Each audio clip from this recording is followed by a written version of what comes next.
जय हिंद दोस्तों, कैसे हैं आप सभी। आशा करता हूं बहुत ही अच्छे होंगे। इस वीडियो में हम आपके लिए लेकर आए टॉप जी के जीएस के प्रश्न। ये ऐसे प्रश्न हैं जो बार बार एग्जाम में पूछते हैं, तो किसी भी एग्जाम की तैयारी कर रहे हैं आप प्रैक्टिस के तौर पर भी इस वीडियो को देख सकते हैं, जो आपके आने वाले एग्जाम के लिए बहुत ही महत्वपूर्ण और हेल्पफुल रहेगी। चलिए वीडियो की शुरुआत करते हैं, और हाँ, वीडियो के अंत में फीडबैक जरूर दीजिए। और एक और आपको सजेशन है कि जो भी क्वेश्चन नया लगे कॉपी पेन उठा के नोट कर लिया करें, उसको एक दो बार रिविजन करिए, आपका वो तैयार हो जाएगा। चलिए देखते हैं पहला क्वेश्चन क्या पूछा है आपसे। पहला क्वेश्चन पूछा है, भारत में स्टॉक मार्केट के लिए कौन से मुख्य नियामक प्राधिकरण है।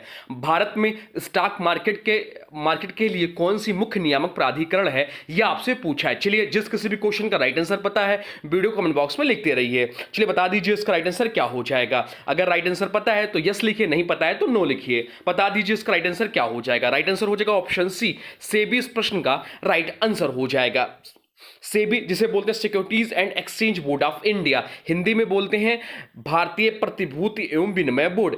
जो है भारत में शेयर बाजार और अन्य पूंजी बाजारों का प्रमुख नियामक प्राधिकरण है। इसकी स्थापना कब हुई थी, यह भी ध्यान रखिए। तो इसकी स्थापना जो हुई थी वह हुई थी 12 अप्रैल 1992 को। 12 अप्रैल 1992 को इसकी स्थापना हुई थी। इसका मुख्यालय कहाँ है, तो मुख्यालय है मुंबई में। मुख्य उद्देश्य क्या है, तो निवेशकों के हितों की सुरक्षा करना और पूंजी बाजार को व्यवस्थित रूप से विकसित करना। SEBI stock exchange, brokers, mutual funds आदि पर निगरानी रखता है। अब चलते हैं अगले प्रश्न की ओर, देखते हैं अगला प्रश्न क्या पूछा है आपसे। अगला प्रश्न है, सही युग्म का चयन कीजिए। आपसे क्या पूछा है, तो आपसे पूछा सही युग्म का चयन कीजिए। केंद्रीय आलू अनुसंधान संस्थान देहरादून, नहीं, केंद्रीय आलू संस्थान जो है वो आपका शिमला में है, तो या गलत हो जाएगा।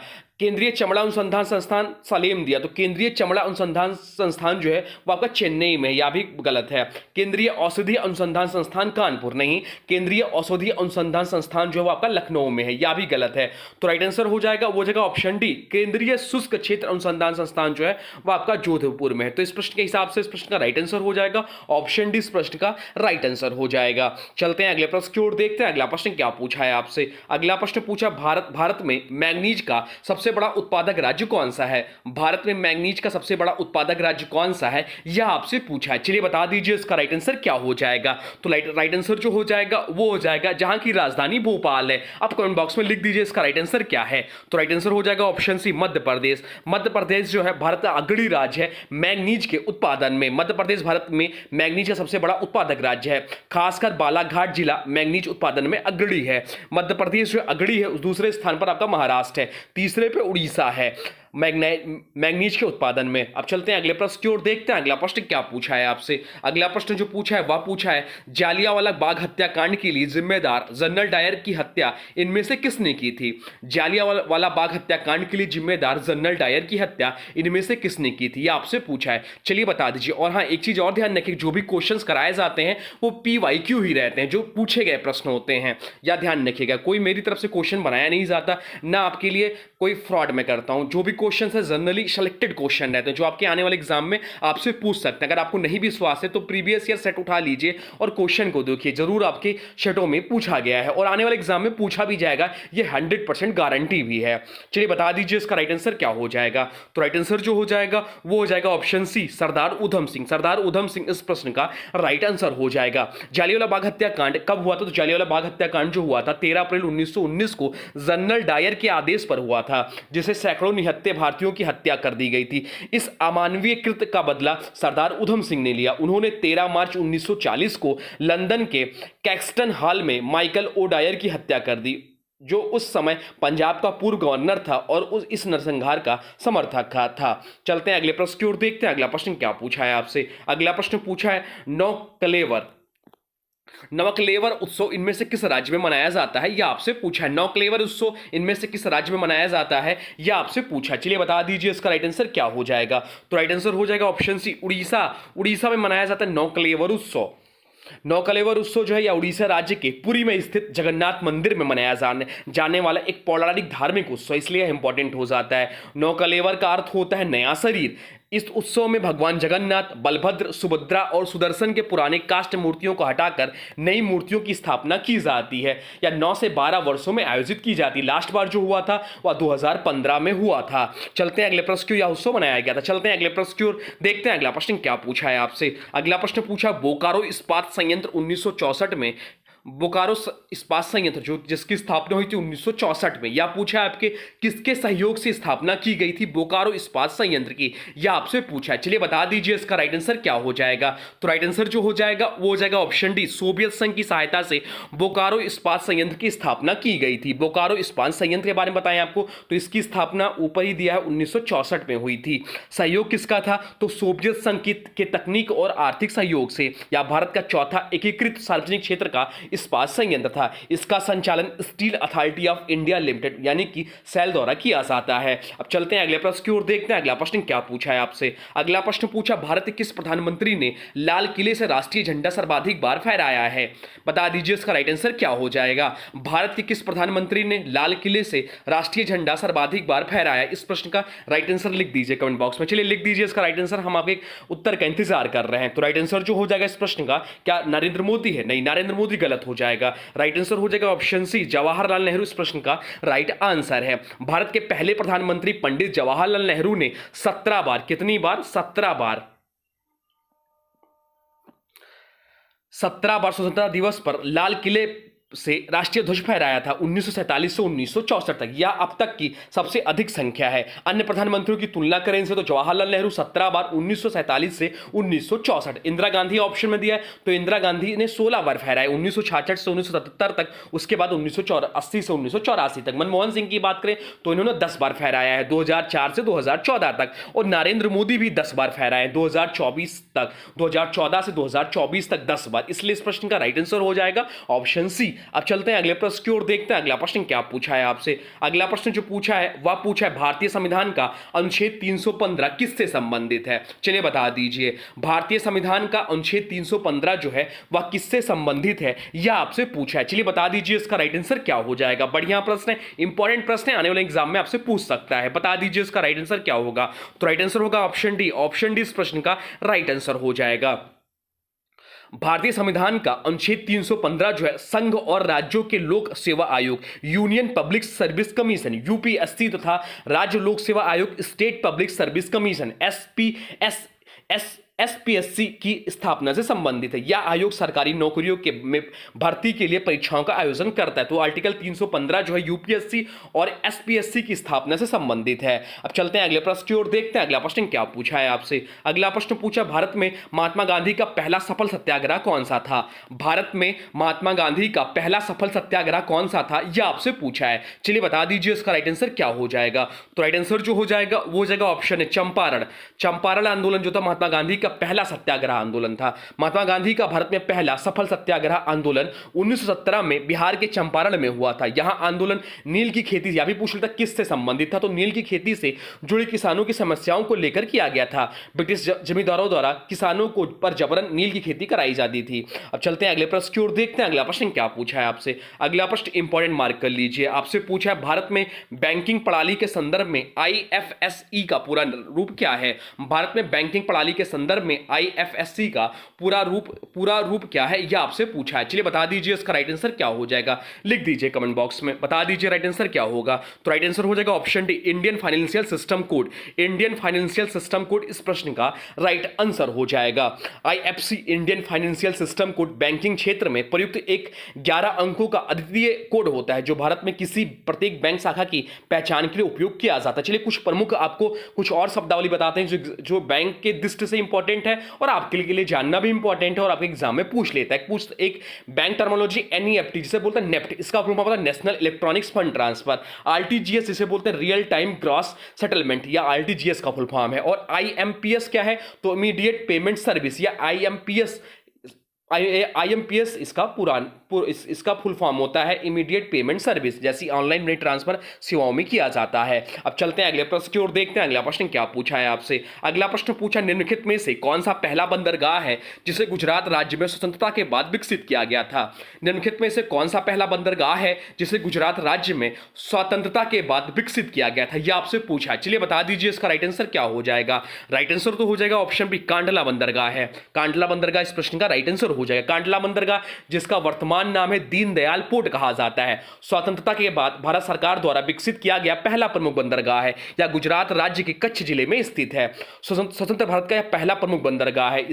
इसका जो स्थापना हुआ था 1950 के दशक में इसका विकास शुरू हुआ था। इसका विकास कराची बंदरगाह के विकल्प के रूप में किया गया था, जो विभाजन के बाद पाकिस्तान में चला गया था। स्थान का है खंबात की खाड़ी के पास। अब चलते हैं अगले प्रश्न की ओर, देखते हैं अगला प्रश्न क्या पूछा है आपसे। अगला प्रश्न जो पूछा है वह पूछा है निम्नलिखित में से कौन सा अनुच्छेद उच्चतम न्यायालय की स्थापना और गठन से संबंधित है। निम्नलिखित में से कौन सा अनुच्छेद उच्चतम न्यायालय की स्थापना और गठन से संबंधित है, यह आपसे पूछा। चलिए बता दीजिए, इंपॉर्टेंट प्रश्न है या बता दीजिए राइट आंसर क्या हो जाएगा। राइट आंसर हो जाएगा ऑप्शन ए, अनुच्छेद 124। अनुच्छेद 124 उच्चतम न्यायालय की स्थापना और गठन से संबंधित है। अनुच्छेद 124 भारतीय संविधान का वह अनुच्छेद है जो भारत के सर्वोच्च न्यायालय की स्थापना, गठन, न्यायाधीशों की नियुक्ति, योग्यता, कार्यकाल व अन्य प्रावधानों से संबंधित है। भारत का सर्वोच्च न्यायालय संविधान के भाग 5 के अनुच्छेद 124 से 147 तक वर्णित है। इसकी स्थापना 26 जनवरी 1950 को हुई थी। अब चलते हैं अगले प्रश्न की ओर, देखते हैं अगला प्रश्न क्या पूछा है आपसे। अगला प्रश्न जो पूछा है वह पूछा है विश्व ओजोन दिवस प्रतिवर्ष कब मनाया जाता है। विश्व ओजोन दिवस जो है वह प्रतिवर्ष कब मनाया जाता है, यह आपसे पूछा है। चलिए बता दीजिए इसका राइट आंसर क्या हो जाएगा। तो राइट आंसर जो हो जाएगा वो हो जाएगा ऑप्शन सी, 16 सितंबर को विश्व ओजोन दिवस मनाया जाता है। हर साल 16 सितंबर को मनाया जाता है। इसका उद्देश्य ओजोन परत की रक्षा और उसके क्षरण को रोकने के प्रति जागरूकता फैलाना। क्यों मनाया जाता है इस दिन को? तो इसी दिन 1987 में इसी दिन मॉन्ट्रियल प्रोटोकॉल पर हस्ताक्षर हुए थे, जो ओजोन संरक्षणकारी पदार्थों को चरणबद्ध रूप से प्राप्त करने के एक अंतर्राष्ट्रीय समझौता है। ओजोन परत जो है सूर्य की पराबैंगनी यानी कि यूवी किरणों से पृथ्वी की रक्षा करती है। ओजोन परत के क्षरण से त्वचा कैंसर, आंखों की बीमारियां और फसल नुकसान जैसी समस्याएं हो सकती हैं। चलते हैं अगले प्रश्न की ओर, देखते हैं अगला प्रश्न क्या पूछा है आपसे। अगला प्रश्न जो पूछा है वह पूछा है सिरपुर राष्ट्रीय नृत्य और संगीत महोत्सव। क्या है? सिरपुर राष्ट्रीय नृत्य और संगीत महोत्सव हर वर्ष भारत के किस राज्य में आयोजित किया जाता है, यह आपसे पूछा। चलिए बता दीजिए इसका राइट आंसर क्या हो जाएगा। तो राइट आंसर जो हो जाएगा वो जाएगा ऑप्शन डी, छत्तीसगढ़। छत्तीसगढ़ इस प्रश्न का राइट आंसर हो। चलिए कमेंट बॉक्स में बता दीजिए कि छत्तीसगढ़ राज्य की राजधानी क्या है, या मध्य प्रदेश से अलग होकर बना। तो यह भी डेट लिख दीजिए, मध्य प्रदेश से किस सन में अलग हुआ था, यह भी कमेंट बॉक्स में लिख दीजिए। अब चलिए चलते हैं अगले प्रश्न की ओर, देखते हैं अगला प्रश्न क्या पूछा है आपसे। अगला प्रश्न जो पूछा है वह पूछा है मिट्टी की किस परत में ह्यूमस होता है जो मिट्टी को उपजाऊ बनाता है। मिट्टी की किस परत में ह्यूमस होता है जो मिट्टी को उपजाऊ बनाता है, यह आपसे पूछा है। चलिए बता दीजिए इसका राइट आंसर क्या हो जाएगा। तो ऊपरी मिट्टी में जो होता है ह्यूमस होता है। इसका एक अन्य नाम है जिसे बोलते हैं ए क्षितिज मिट्टी भी कहते हैं। क्या कहते हैं? तो ए क्षितिज मिट्टी भी इसका अन्य नाम है। ह्यूमस, जिसमें ह्यूमस होता है, इसमें ह्यूमस और खनिज पदार्थ होते हैं। ह्यूमस क्या है? तो ह्यूमस मृत पौधों और जीवों के अपघटन से बना एक जैविक पदार्थ है जो मिट्टी को उपजाऊ बनाता है और उसमें जल धारण क्षमता बढ़ाता है। यह परत बीजों के अंकुरण और फसलों की वृद्धि के लिए सर्वाधिक महत्वपूर्ण होता है। अब चलते हैं अगले प्रश्न की ओर, देखते हैं अगला प्रश्न क्या पूछा है आपसे। अगला प्रश्न पूछा चेपू किसका एक अनूठा सांस्कृतिक प्रतीक है। चेपू जो है किसका एक अनूठा सांस्कृतिक प्रतीक है, यह आपसे पूछा है। बता दीजिए नेपाल का है, चीन का है, म्यांमार का है, भूटान का है, बता दीजिए।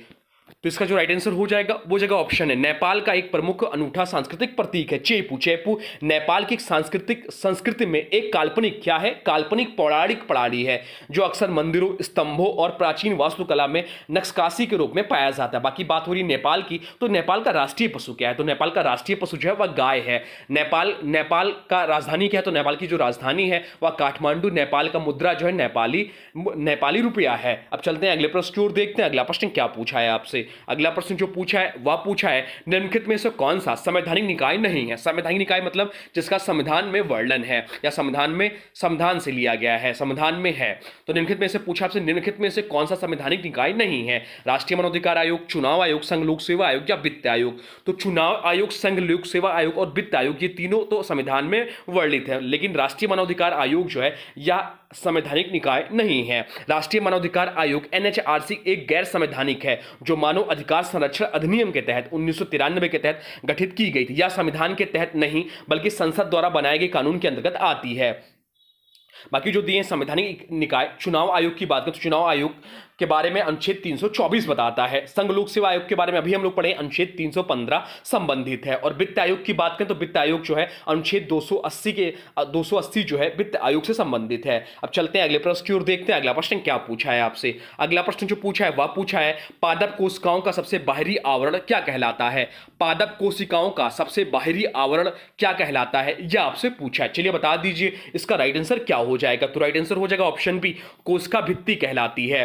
पादप कोशिकाओं में सबसे बाहरी आवरण कोशिका भित्ति होती है। यह एक कठोर और मजबूत संरचना होती है जो मुख्य रूप से सेलुलोज से बनी होती है। कोशिका भित्ति जो है केवल पादप कोशिकाओं, कवक और कुछ बैक्टीरिया में पाई जाती है। यह भी ध्यान रखिएगा, कोशिका भित्ति जो है केवल पादप कोशिकाओं, कवक और कुछ बैक्टीरिया में पाई जाती है। कोशिका को आकार, मजबूती और सुरक्षा प्रदान करती है। कोशिका झिल्ली जो है ऑप्शन में दिया है तो कोशिका झिल्ली कोशिका भित्ति के अंदर होती है या अर्धपारगम में होती है। चलते हैं अगले प्रश्न की ओर, देखते हैं अगला प्रश्न क्या पूछा है आपसे। अगला प्रश्न जो पूछा वह पूछा है शंभू महाराज निम्नलिखित में से किस कथक घराने से के प्रसिद्ध गुरु थे। शंभू महाराज जो है निम्नलिखित में से किस कथक घराने के प्रसिद्ध गुरु थे यह आपसे पूछा है। चलिए बता दीजिए इसका राइट आंसर क्या हो जाएगा। तो राइट आंसर हो जाएगा ऑप्शन सी, लखनऊ घराने से थे।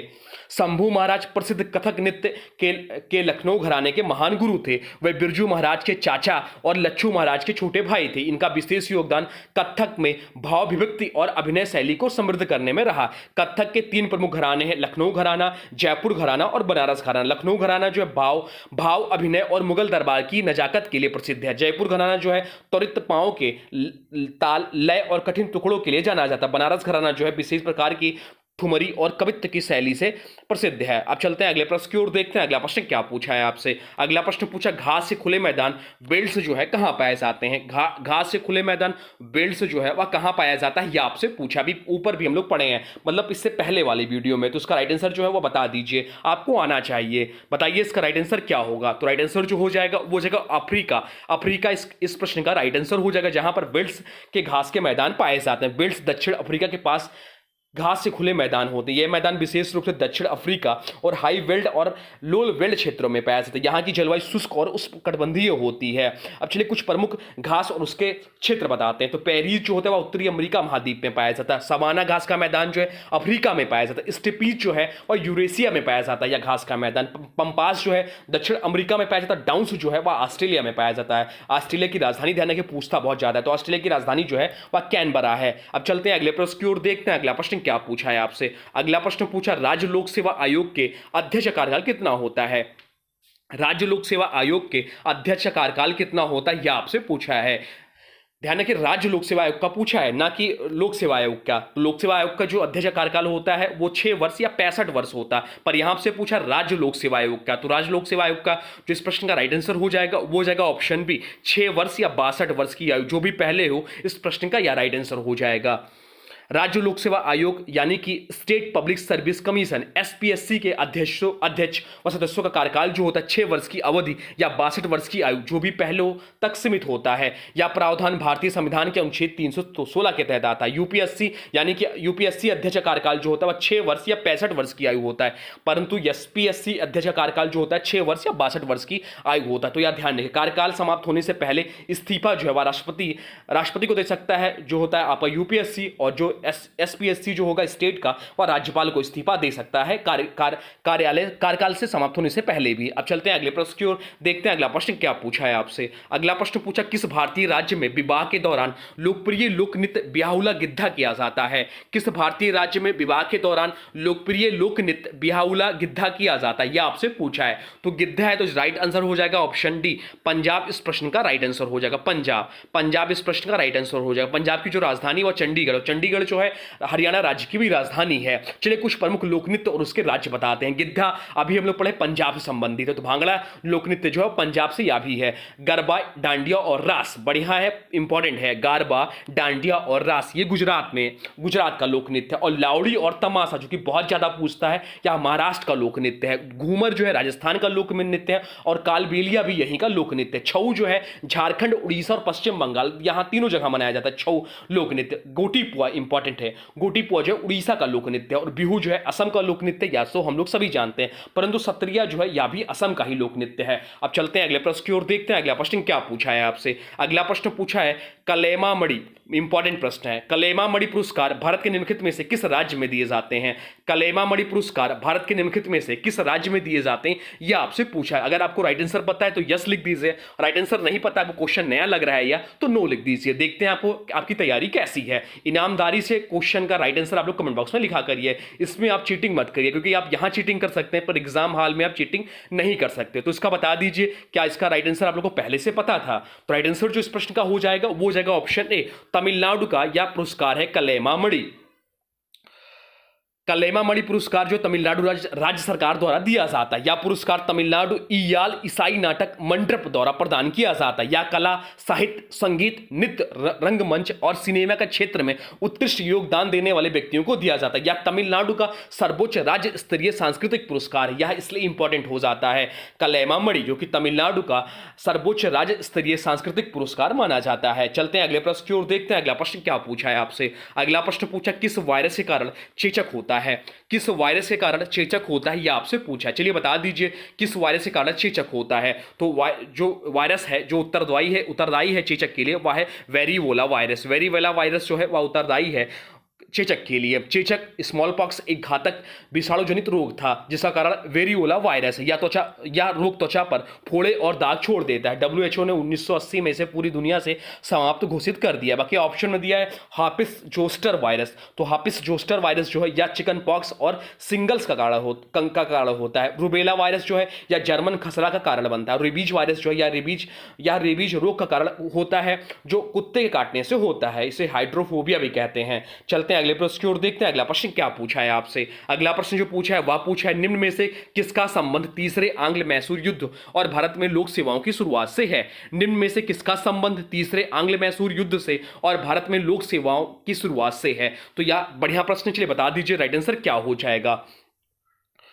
तीसरा आंग्ल मैसूर युद्ध जो है वह लॉर्ड कॉर्नवालिस से संबंधित। यह युद्ध 1790 से 1792 के बीच टीपू सुल्तान और ब्रिटिश ईस्ट इंडिया कंपनी के बीच हुआ था। लॉर्ड कॉर्नवालिस उस समय भारत का गवर्नर जनरल था और उसने युद्ध का नेतृत्व किया था। और भारत में लोक सेवाओं की शुरुआत जो कि लॉर्ड कॉर्नवालिस को भारतीय सिविल सेवा ICS का जनक माना जाता है। इसने कॉर्नवालिस कोड नामक प्रशासनिक सुधार लागू किए गए थे। इसके तहत भ्रष्टाचार को कम करने और इनामदार अफसरों की भर्ती पर जोर दिया गया था। तो इस प्रश्न का राइट आंसर हो जाएगा ऑप्शन डी, लॉर्ड कॉर्नवालिस। अब चलते हैं अगले प्रश्न की ओर, देखते हैं अगला प्रश्न क्या पूछा है आपसे। अगला प्रश्न पूछा, भूपेन हजारिका सेतु असम को किस राज्य से जोड़ता है? बढ़िया प्रश्न है। आपसे पूछा है भूपेन हजारिका सेतु असम को किस राज्य से जोड़ता है, यह आपसे पूछा है। चलिए बता दीजिए इसका राइट आंसर क्या हो जाएगा। राइट आंसर हो जाएगा ऑप्शन डी, अरुणाचल प्रदेश से जोड़ता है भूपेन हजारिका सेतु। भूपेन हजारिका सेतु जिसे ढोला सादिया पुल भी कहते हैं, असम को अरुणाचल प्रदेश से जोड़ता है। यह भारत का सबसे लंबा पुल है जिसकी लंबाई लगभग 9.15 किलोमीटर है। यह पुल लोहित नदी ब्रह्मपुत्र की जो एक सहायक नदी है पर बना है। इसका उद्घाटन 26 मई 2017 को प्रधानमंत्री नरेंद्र मोदी ने किया था। इसका नाम महान गायक और कलाकार डॉक्टर भूपेन हजारिका के नाम पर रखा गया। अब चलते हैं अगले प्रश्न की ओर, देखते हैं अगला प्रश्न क्या पूछा है आपसे। अगला प्रश्न पूछा, चींटी के डंक में कौन सा अम्ल पाया जाता? बहुत ज्यादा क्वेश्चन पूछा है। NTPC, group D, SSC, MTS जहां भी हो या क्वेश्चन देखने को मिलता है तो ध्यान रखिएगा, कंफ्यूज मत होइएगा। चींटी के डंक में कौन सा अम्ल पाया जाता है? सरल प्रश्न है, चलिए राइट आंसर कमेंट बॉक्स में लिख दीजिए। तो इसमें जो पाया जाता है वो फॉर्मिक अम्ल पाया जाता है। फॉर्मिक अम्ल पाया जाता है चींटी के डंक में। चींटी के डंक में जो जलन और खुजली होती है वह फॉर्मिक अम्ल के कारण होती है। फॉर्मिक अम्ल को मेथानोइक अम्ल भी कहा जाता है। इसका रासायनिक सूत्र क्या होता है? तो रासायनिक सूत्र जो इसका है HCOOH इसका रासायनिक सूत्र है, यह भी ध्यान रखिएगा। चलते हैं अगले प्रश्न की ओर, देखते हैं अगला प्रश्न क्या पूछा है आपसे। अगला प्रश्न पूछा, कंप्यूटर मॉनिटर को किस और नाम से जाना जाता है? कंप्यूटर मॉनिटर जो होता है उसे किस और नाम से जाना जाता है, यह आपसे पूछा है। चलिए बता दीजिए इसका राइट आंसर क्या हो जाएगा। तो राइट आंसर हो जाएगा ऑप्शन सी, BDU के नाम से जानते हैं। BDU जिसका फुल फॉर्म होता है visual display unit. Visual display unit BDU, यह ध्यान रखिएगा, पूछा जाता है, कंफ्यूज मत होइएगा। कंप्यूटर मॉनिटर को किस और नाम से जाना जाता है? तो BDU यानी कि विजुअल डिस्प्ले यूनिट। यह एक आउटपुट डिवाइस होता है जो कंप्यूटर द्वारा प्रोसेस की गई जानकारी को स्क्रीन पर दिखाता है। वीडियो शब्द का उपयोग सामान्यतः मॉनिटर या स्क्रीन के लिए किया जाता है। मॉनिटर की दो प्रमुख कैटेगरी होती है, एक CRT मतलब कैथोड रे ट्यूब मॉनिटर पुराने समय में उपयोग होता था और वर्तमान समय में जो है LED या LCD मॉनिटर आजकल आमतौर पर उपयोग होते हैं। अब चलते हैं अगले प्रश्न की ओर, देखते हैं अगला प्रश्न क्या पूछा है आपसे। अगला प्रश्न पूछा, भारतीय संविधान का अनुच्छेद 80 राज्यसभा में सदस्यों की अधिकतम संख्या को कितनी निर्धारित करता है? भारतीय संविधान का अनुच्छेद अनुच्छेद 80 जो है राज्यसभा में सदस्यों की अधिकतम संख्या को कितना निर्धारित करता है, यह आपसे पूछा है। चलिए बता दीजिए इसका राइट आंसर क्या हो जाएगा। तो राइट आंसर हो जाएगा ऑप्शन ए 250। भारतीय संविधान का अनुच्छेद 80 राज्यसभा, जिसे कहते हैं भारत का उच्च सदन की संरचना को परिभाषित करता है। राज्यसभा की अधिकतम सदस्य संख्या जो होगी वह 250 हो सकती है, जिनमें से 238 जो होंगे सदस्य विभिन्न राज्यों और केंद्र शासित प्रदेशों का प्रतिनिधित्व करते हैं, विधानसभाओं द्वारा चुने जाते हैं, और जो 12 होंगे वो सदस्य राष्ट्रपति द्वारा नामित किए जाते हैं। ये सदस्य होते हैं साहित्य, विज्ञान, कला और समाज सेवा के क्षेत्र में विशेष योगदान देने वाले। तो ये 12 सदस्य जो है राष्ट्रपति नामित करते हैं। वर्तमान में राज्यसभा में 245 सदस्य हैं, 238 निर्वाचित और 12 नामित।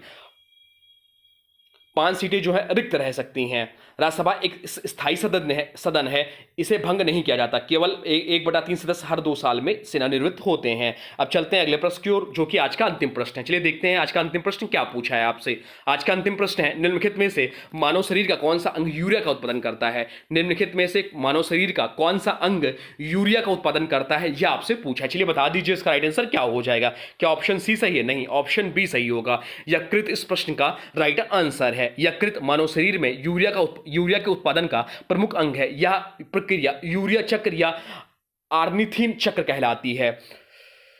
शरीर में अमीनो अम्लों के टूटने से अमोनिया विषैली गैस बनती है, जिसे यकृत यूरिया में बदल देता है, जो फिर रक्त के माध्यम से वक्र यानी कि किडनी तक पहुंचती है और मूत्र के साथ बाहर निकलती है। तो यकृत जो है यूरिया बनाता है, युक्र जो है यूरिया को निकालता है। तो ये पॉइंट ध्यान रखिएगा। तो ये रहे टॉप 30 जीके जीएस के प्रश्न, जो कि आपके आने वाले एग्जाम के लिए बहुत ही महत्वपूर्ण थे। और हाँ, लास्ट में बताइए आपके 30 में से कितने क्वेश्चन सही हैं। 25 प्लस तो आपके सही होने चाहिए, तभी मानेंगे कि आपकी तैयारी अच्छी चली, वरना आपको और भी ज्यादा ध्यान देने की जरूरत है आपके अपने ऊपर। अभी भी समय है, अपने आप को संभाल लीजिए। अब चलिए आज की वीडियो से प्रश्न है, इसका राइट आंसर आप लोगों को कमेंट बॉक्स में बताना है। आज की वीडियो से प्रश्न है, विश्व ओजोन दिवस प्रतिवर्ष कब मनाया जाता है। विश्व ओजोन दिवस प्रतिवर्ष कब मनाया जाता है, यह आपसे पूछा है, या आपके लिए असाइनमेंट है या टेस्ट है। इसका जो भी राइट आंसर होगा कमेंट बॉक्स में जरूर बताइए। और हाँ देखिए, अभी तक आपने वीडियो को लाइक नहीं किया तो प्लीज वीडियो को लाइक कर दीजिए, वीडियो को किसी स्टडी ग्रुप में शेयर कर दीजिए। चैनल पर नए हैं, चैनल को सब्सक्राइब भी कर लीजिए और करवाइए भी। चलिए मिलते हैं नए वीडियो में। आप